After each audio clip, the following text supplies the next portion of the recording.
ونعوذ بالله من شرور أنفسنا ومن سيئات أعمالنا من يهده الله فلا مضل له ومن يضلله فلا هادي له ونشهد أن لا إله إلا الله وحده لا شريك له ونشهد أن سيدنا ومولانا محمدا عبده ورسوله أما بعد فقد قال الله تعالى في كلامه المجيد اعوذ باللہ من الشیطان الرجیم بسم اللہ الرحمن الرحیم وما خلقت الجن والانس الا لیعبدون صدق اللہ العظیم وقال نبینا محمد صلی اللہ علیہ وسلم ان الدنیا خلقت لکم وانکم خلقتم للآخرہ او کما قال رسول اللہ صلی اللہ علیہ وسلم۔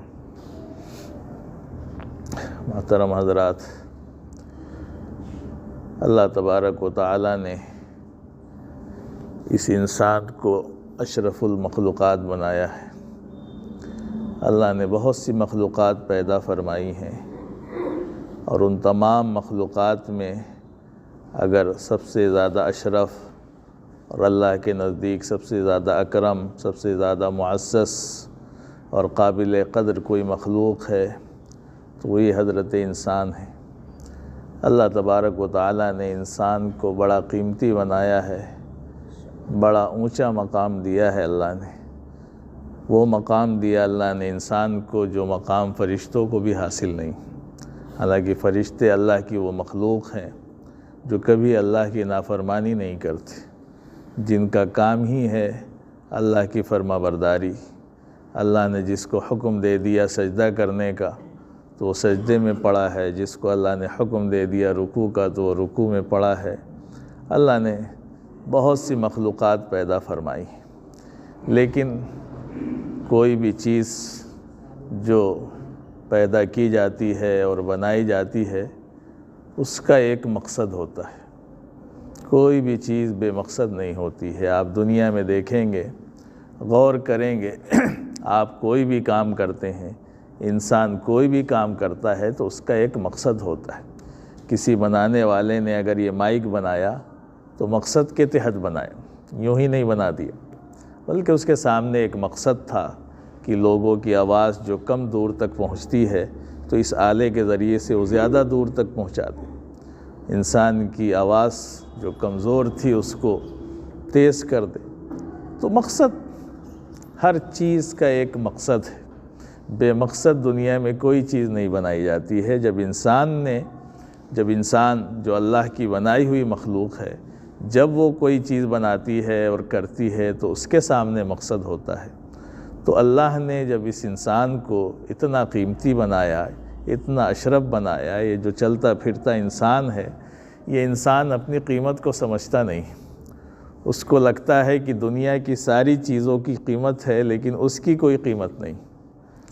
لیکن یہی انسان اگر آج بیمار ہو جائے، اسپتال میں بھرتی ہو جائے، ایک واقعہ لکھا کہ ایک صاحب بیمار ہوئے، ہارٹ کی بیماری ہوئی، گئے بیچارے اسپتال میں بھرتی تھے، عمر بھی زیادہ تھی ان کی۔ اس کے بعد بہرحال جو ڈاکٹروں کو علاج کرنا تھا، ڈاکٹروں نے علاج کیا، اور جب وہ اس سے ڈسچارج ہوئے، چھوڑا گیا ان کو اسپتال سے، تو ڈاکٹر نے اپنا جیسا ہوتا ہے بل بنا کے دیا۔ جب بل بنا کے دیا، وہ بل آیا ان کے سامنے تو وہ رونے لگے۔ تو ڈاکٹر صاحب کو لگا کہ جو ہے یہ اتنا بڑا بل جو بن گیا ہے اس کی وجہ سے یہ رو رہے ہیں۔ تو بہرحال ان کے بچے تھے، گھر والے تھے، سب ان کو سمجھانے لگے کہ کوئی بات نہیں ہے، یہ اتنا بڑا جو آپ کا 14-15 لاکھ کا بل آیا ہے اس کو مت دیکھیے، آپ کی زندگی بچ گئی، آپ صحت یاب ہو گئے، یہ سب سے بڑی چیز ہے، اور بل کا کوئی مسئلہ نہیں۔ تو سب لوگوں نے سمجھایا لیکن وہ روئے جا رہے تھے۔ تو ڈاکٹر صاحب کا بھی دل پگھلا، انہوں نے سوچا کہ لگتا ہے کہ کچھ بل زیادہ ہو گیا ہے تو ہم ہی سمجھا دیتے ہیں تو چپ ہو جائیں گے۔ تو ڈاکٹر صاحب پہنچے، کہا کہ بھائی آپ پریشان مت ہوئیے، اگر آپ اس لیے رو رہے ہیں کہ کچھ آپ کو زیادہ لگ رہا ہے تو آپ کم دے دیجئے گا، ہم آپ کا بل کم کر دیں گے، آپ چپ ہو جائیے، روئیے مت۔ تو اس نے کہا کہ نہیں، بات ایسی نہیں، میں اس بل کی وجہ سے نہیں رو رہا ہوں جو آیا ہے، میں اس لیے رو رہا ہوں کہ میری دھڑکن تھوڑی دیر کے لیے رکی، اس دل کی دھڑکن جو تھی وہ تھوڑے دیر کے لیے بند ہوئی، اور اس کے علاج میں، اس کے آپریشن میں اتنا بڑا بل آ گیا، اور اللہ نے یہ جو دل دیا ہے جو پیدائش سے لے کے ابھی تک دھڑک رہا تھا، تو اس کا بل کتنا ہوگا؟ اس پر تو دھیان ہی نہیں جاتا ہے کہ انسان کا جو دل دھڑک رہا ہے، یہ جو اس کی سانسیں چل رہی ہیں، فری میں چل رہی ہیں، تو اس کو اپنی قیمت نہیں معلوم ہے۔ لیکن اگر یہی جب بند ہو جائے گا تو اس کی قیمت معلوم ہوگی۔ گھر بیچ کے، کھیت بیچ کے، اپنی کمپنی بیچ کے بھی اس کو علاج کرانا پڑے تو وہ کرائے گا، اس لیے کہ قیمت اس کے دل کی دھڑکن کی ان تمام چیزوں سے زیادہ ہے۔ لیکن اسے لگ رہا ہے کہ نہیں، ان کی قیمت زیادہ ہے، اس کے پیچھے پڑا ہے، لیکن اپنے پیچھے نہیں پڑا۔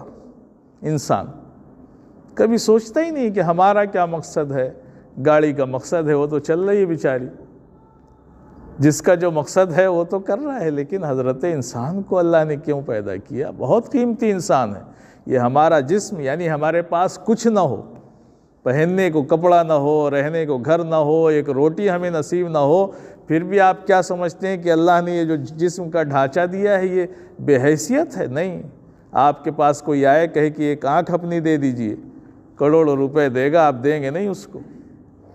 آپ سے کوئی کہے کہ اپنی جو ہے نا، لوگوں کی کڈنی فیل ہو جاتی ہے، کوئی کہتا ہے بھائی دے دیجئے، بہت قریبی رشتہ دار ہوگا، بڑا خاص ہوگا تو شاید تیار ہو جائے، تیار نہیں ہوگا۔ حالانکہ سارے ڈاکٹر کہہ رہے ہیں کہ بھائی ایک کڈنی پہ آپ آرام سے جی سکتے ہیں، دو تو ہے تو چلیے کوئی مسئلہ نہیں ہے، وہ تو اللہ کا ایک نظام ہے کہ ڈبل ہے، لیکن ایک بھی رہے گی تو آپ کی اس میں کوئی اثر نہیں پڑے گا۔ لیکن کوئی دے گا نہیں دے گا، ہاں ڈاکٹر زبردستی چرا لے آپریشن میں الگ بات ہے نا، دینے کو کوئی تیار نہیں ہوگا، ہے نا۔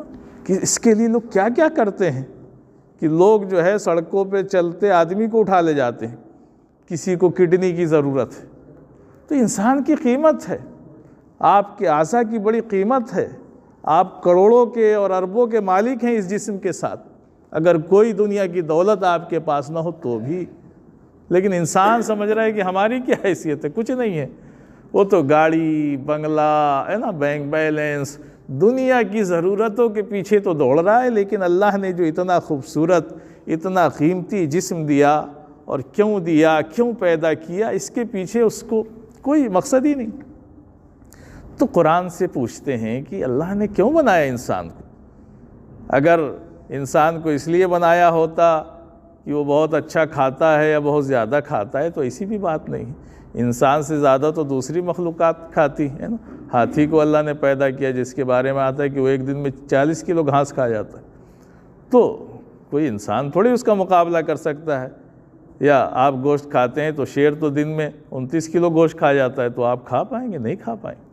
تو کھانے کے لیے تھوڑی اللہ نے پیدا کیا کہ کھانے کا مسئلہ ہوتا، کھانے کے لیے اللہ نے پیدا کیا، نہیں ہے نا۔ تو یہ مقصد نہیں ہے۔ مقصد کیا ہے؟ اللہ نے قرآن میں فرمایا کہ وَمَا خَلَقْتُ الْجِنَّ وَالْإِنسَ إِلَّا لِيَعْبُدُونَ، کہ ہم نے جناتوں اور انسانوں کو اپنی عبادت اور اپنی بندگی کے لیے پیدا کیا ہے۔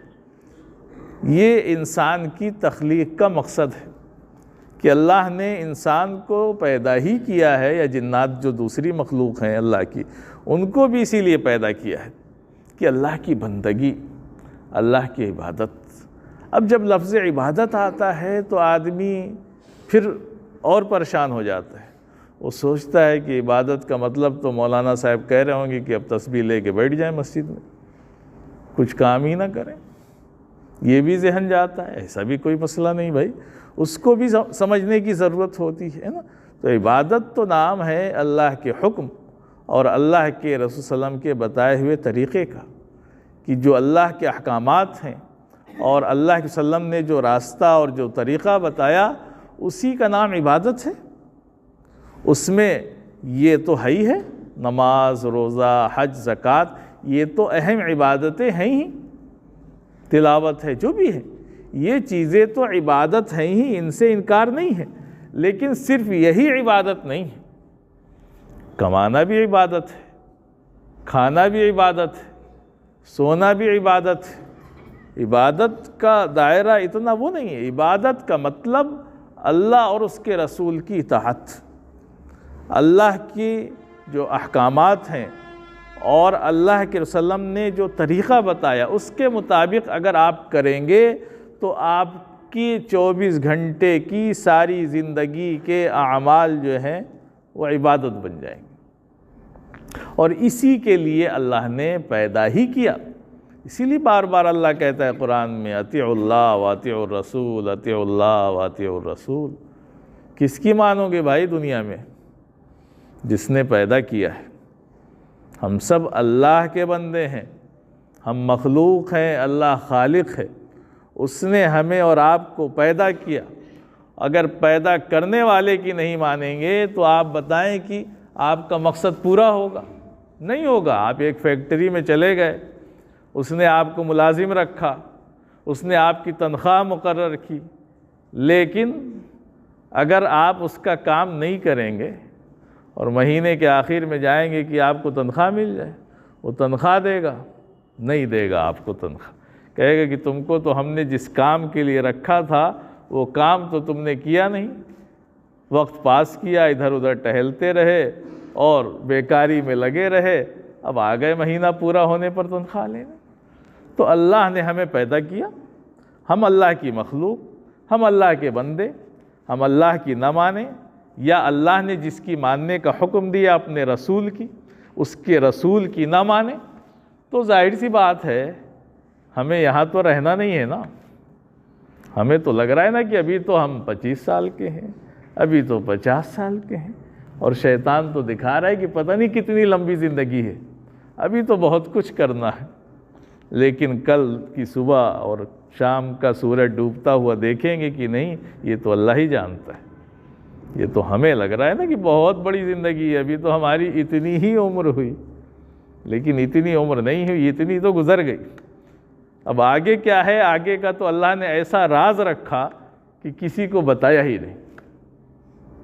غیب کی چیز، اللہ کا غیب، موت، کسی کو نہیں پتہ۔ تو میرے عزیز بھائیو، اللہ نے تو مقصد کے تحت پیدا کیا نا، اور وہ مقصد ہے اللہ کی بندگی۔ جہاں پر بھی زندگی کے ہر شعبے میں انسان جہاں پر بھی ہے، چاہے وہ تجارت کرتا ہے، ملازمت کرتا ہے، نوکری کرتا ہے نا، کھیتی کرتا ہے، جو بھی کام کرتا ہے، زندگی کے ہر شعبے میں رہتے ہوئے اگر وہ اللہ اور اس کے رسول کی اطاعت کر رہا ہے تو وہ اللہ کا بندہ ہے، وہ مقصد کو پورا کر رہا ہے۔ اور اگر نہیں کر رہا ہے تو بس وہ مقصد کو پورا نہیں کر رہا ہے۔ جیسے ایک فیکٹری اور ایک کام کرانے والا، ایک ہے نا، کوئی کسی کو مستری کو رکھ دے کام کرنے کے لیے، اگر اس نے کام صحیح نہیں کیا، الٹا سیدھا کیا، تو شام کو یا مہینہ پورا ہونے پر اس کو اس کی اجرت نہیں ملنی ہے۔ ایسے ہی ہمارا انسانوں کا بھی حال ہے کہ اللہ نے جس مقصد کے لیے ہمیں اور آپ کو پیدا کیا ہے اور کھول کھول کر کے بتا دیا ہے کہ جو کام آپ کو کرنا ہے، کس کے حکم پر کرنا ہے، کس کی ماننی ہے، اسی کی ماننی پڑے گی۔ ایک فیکٹری میں آپ کام کریں، رکھا مالک نے، اور پوچھ دوسرے سے رہیں کہ بھائی کیا کریں، ہمارا کیا کام ہے؟ ارے مالک جس نے رکھا اس سے پوچھو، وہی بتائے گا۔ اور اگر آپ دوسرے سے پوچھیں گے وہ کچھ اور کہہ دے گا کر لو، تیسرے سے پوچھیں گے وہ کہے گا یہ کر لو۔ اب آپ اس کی بات مانتے رہے، مہینے کے آخر میں جائیں گے کہ تم نے تو ہماری مانی نہیں، تم نے تو فلاں کی سن کے مان لی، ان کی مان لی، ان کی مان لی، میری تو مانی ہی نہیں، تو میرے پاس کیوں آئے ہو بھائی؟ یہی حال آخرت میں بھی ہونے والا ہے۔ یہاں دنیا میں سب مسلمان ہیں، سب اللہ اور اس کے رسول کا نام بھی لیتے ہیں، لیکن مانتے سب کی ہیں۔ انہوں نے کہہ دیا یہ کر لو، ان کی بھی کر رہے ہیں، انہوں نے کہہ دیا یہ کر لو، ان کی بھی کر رہے ہیں، سب کی مان رہے ہیں۔ سب کی ماننے سے نہیں کام چلے گا، اللہ اور اس کے رسول کی ہی ماننے سے کام چلے گا، یا اللہ اور اس کے رسول نے جس کو اس کی اتھارٹی دے دی کہ یہ میرے وارث ہیں، اس کی ماننے سے کام چلے گا۔ اور سب کی مانتے رہیں تو ظاہر سی بات ہے کام چلنے والا نہیں ہے، نہ کبھی چلا ہے اور نہ چلے گا۔ تو اللہ کے یہاں ہمیں جانا ہے، پیش ہونا ہے، اور اللہ نے ہر چیز قرآن میں اور اللہ کے وسلم نے حدیث کے ذریعے سے ساری چیزیں کھول کھول کر کے رکھ دی ہیں۔ تو ہمارا مقصد سامنے ہے کہ ہمارا مقصد کیا ہے نا؟ مقصد وہی ہے، اللہ نے ہمیں پیدا ہی کیا ہے اپنی بندگی کے لیے، اپنی عبادت کے لیے۔ اور اللہ کے رسول صلی اللہ علیہ وسلم نے بھی فرمایا کہ ان الدنیا خلقت لکم وانکم خلقتم للآخرہ، کہ اللہ نے یہ ساری کائنات اور دنیا کس لیے پیدا کی ہے نا؟ تو ان الدنیا خلقت لکم، دنیا ہمارے لیے پیدا کی گئی، دنیا کی ہر چیز ہمارے لیے اللہ نے بنائی ہے، یہ سب ہماری خادم ہیں، سب ہماری خدمت کر رہے ہیں۔ حضرت انسان کو اللہ نے اتنا اونچا مقام دیا کہ یہ ساری چیزیں، یہ دریا ہماری خدمت کر رہی ہے، پہاڑ ہماری خدمت کر رہے ہیں، یہ زمین ہماری خدمت کر رہی ہے، آسمان سے بارش برستی ہو ہماری خدمت، سب ہماری خدمت کر رہے ہیں۔ لیکن ہم کیوں پیدا کیے بھائی؟ ہم کو کیوں پیدا کیا اللہ نے، ہے نا؟ وَإِنَّكُمْ خُلِقْتُمْ لِلْآخِرَةِ، لیکن تم پیدا کیے گئے ہو آخرت کے لیے، یہ اللہ کے وسلم نے فرمایا۔ تو ہماری منزل تو آخرت ہے، اب اس کو بھول جائیں دنیا کی ضرورتوں کی وجہ سے۔ دیکھیے فرق ہوتا ہے ہر چیز میں، ایک ہے ضرورت اور ایک ہے مقصد۔ ہمیں منزل پر پہنچنا ہے تو اس منزل پر پہنچنے کے لیے اسٹیشن جانا، گاڑی کا استعمال کرنا، ٹرین پہ بیٹھنا، جہاز پہ بیٹھنا، یہ ساری چیزیں ہماری ضرورتیں ہیں۔ منزل ہماری کچھ اور ہے، مقصد کچھ اور ہے۔ لیکن اگر دنیا کا جائزہ لیں تو پتہ چلے گا کہ ہم نے ضرورت اور حاجت کو تو مقصد بنا لیا اور منزل کو بھول گئے۔ اب دنیا میں ہر انسان ضرورت کے پیچھے پڑا ہے، کمانا، کھانا، اچھا گھر ہونا، یا کہہ لیجیے گاڑی کا ہونا، یہ ساری چیزیں ہماری ضرورت کی ہیں۔ اور کہیں ہمارا دین اس سے تو منع نہیں کرتا ہے، کوئی کہیں یہ نہیں کہتا ہے دین ہمارا کہ اچھا مت کھاؤ، اچھا مت پہنو، اچھی گاڑی مت استعمال کرو، اچھا گھر مت بناؤ، ہے نا؟ کچھ نہیں، کوئی منع نہیں۔ اللہ تو قرآن میں کہہ رہا ہے کہ کلو وشربو، کہہ رہا ہے کہ کھاؤ پیو، ولا تسرفو، لیکن بھائی اسراف مت کرو، ہے نا؟ کہ چلے گئے دعوت میں، اب دیکھا سامنے اچھا مال، بھر لیا، کھا نہیں رہے، پھینکنا پڑے گا، اب کیا کریں گے؟ لالچ تو بہت ہے کہ فری کا مل رہا ہے تو کتنا کھا جائیں، لیکن اللہ نے اس کی بھی تو ایک لمٹ بنائی ہے نا، کتنا کھا لیں گے آپ؟ ہاتھی تو ہے نہیں، ہے تو انسان ہی، تو جتنا آپ کا پیٹ گواہی دے گا اتنا ہی کھا پائیں گے۔ لیکن اسراف، پتہ چلا کہ فری کا بلا ہے تو آدمی بھر لے گا اور پھر دھیرے سے پلیٹ رکھ کے چلا جائے گا، ہزاروں لوگوں کا کھانا نالی میں چلا جائے گا، برباد ہوتا ہے۔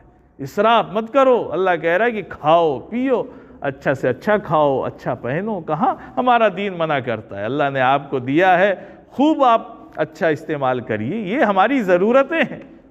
لیکن ان ضرورتوں کی وجہ سے اگر مقصد چھوٹ جائے کہ ہمیں آخرت جو ہمارا مقصد ہے، عبادت اور بندگی اللہ کی جو ہمارا مقصد ہے، اس مقصد کو ہم بھول گئے، اس کے لیے کوئی محنت نہیں، ساری محنت ضرورت کے لیے، گھر ضرورت ہے تو ساری صلاحیت گھر میں لگ رہی ہے، مالک کو بھول گئے جس نے پیدا کیا تھا، وہ ساری سہولتیں وہی دے رہا ہے، اس کو تو بھول گئے، اس مالک کو یاد رکھے ہوئے جس سے مال مل رہا ہے، دن رات اسی کو سجدہ کر رہے ہیں، اسی کے سامنے جھک رہے ہیں، اسی کی ساری اطاعت کر رہے ہیں۔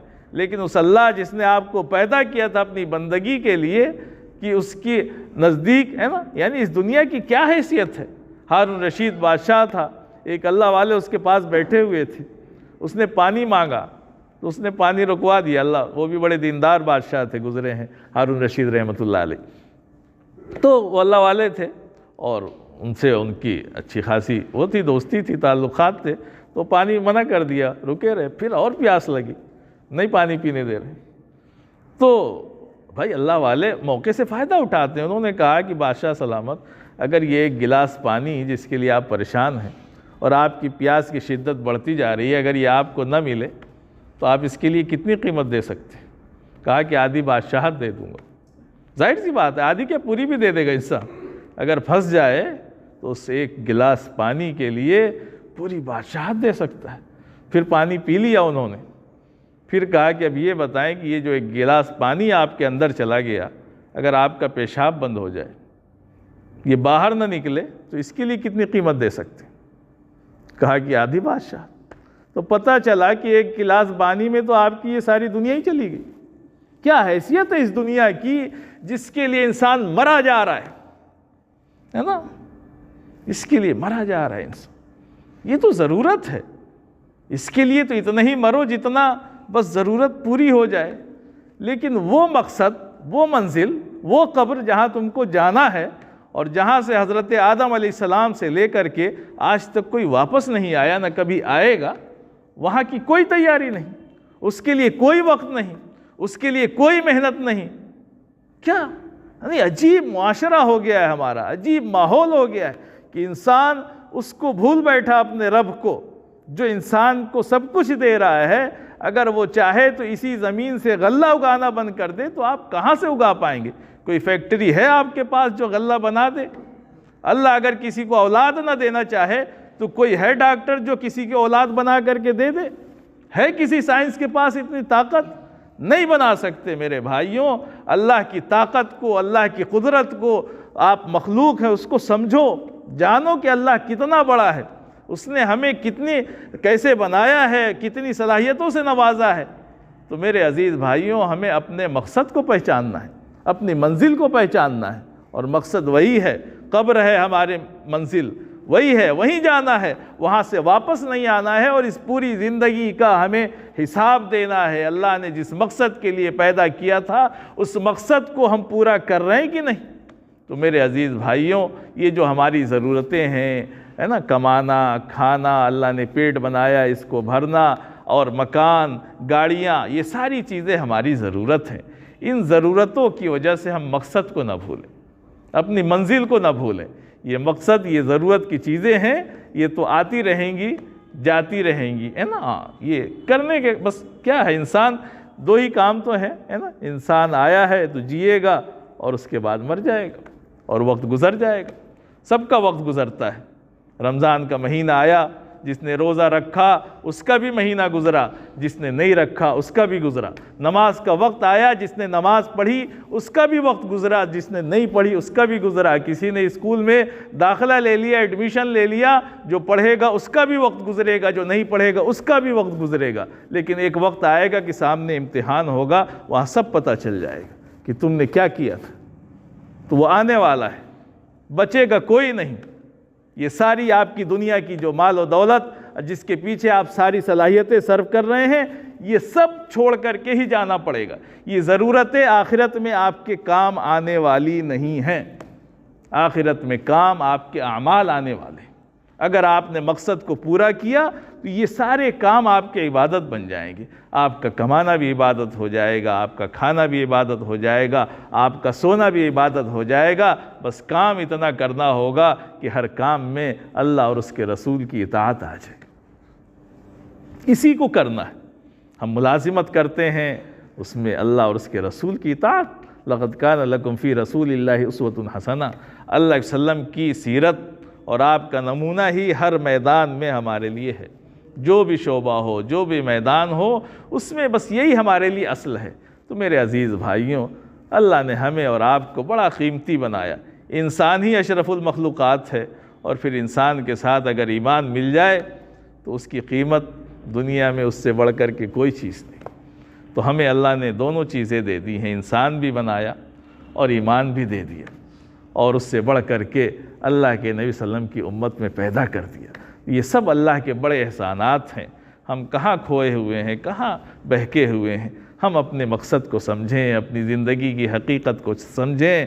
ہم دنیا میں رہیں. یہ دنیا ایسی جگہ ہے کہ اس میں رہنا ہے، لیکن دل نہیں لگانا ہے. اس لیے کہ چاہے جتنا دل لگا لیں، یہ دنیا بڑی بے وفا ہے. یہاں آپ رہ نہیں سکتے ہیں. اچھے آئے اور چلے گئے. ہمیں اور آپ کو بھی جانا ہے. ہمارے باپ دادا چلے گئے، ایک وقت ہوگا کہ ہم بھی انہی قبروں میں سو رہے ہوں گے. اگر ہم نے اپنی زندگی کے مقصد کو پورا کیا ہوگا جس کے لیے اللہ نے پیدا کیا، اور وہ مقصد ہے اس کی بندگی، اس کی عبادت، اس کے حکم کی اطاعت، اللہ اور اس کے رسول کی رضا، اگر یہ کام ہم نے کر لیے ہوں گے تو انشاءاللہ قبر میں جب جائیں گے تو سکون سے سوئیں گے. اس لیے کہ دنیا تو رنج و راحت دونوں کی جگہ ہے، لیکن قبر اور آخرت صرف یا تو آپ کو رنج ملے گا یا راحت ملے گی، اور وہ اعمال کے مطابق فیصلے ہوں گے. تو اللہ تبارک و تعالی ہمیں اس بات کی توفیق عطا فرمائے کہ ہم اپنی زندگی کے مقصد کو سمجھیں اور اللہ کی بندگی اور اللہ کی اطاعت پر زندگی گزاریں. اللہ تبارک و تعالی ہم سب کو کہنے سننے سے زیادہ عمل کی توفیق عطا فرمائے.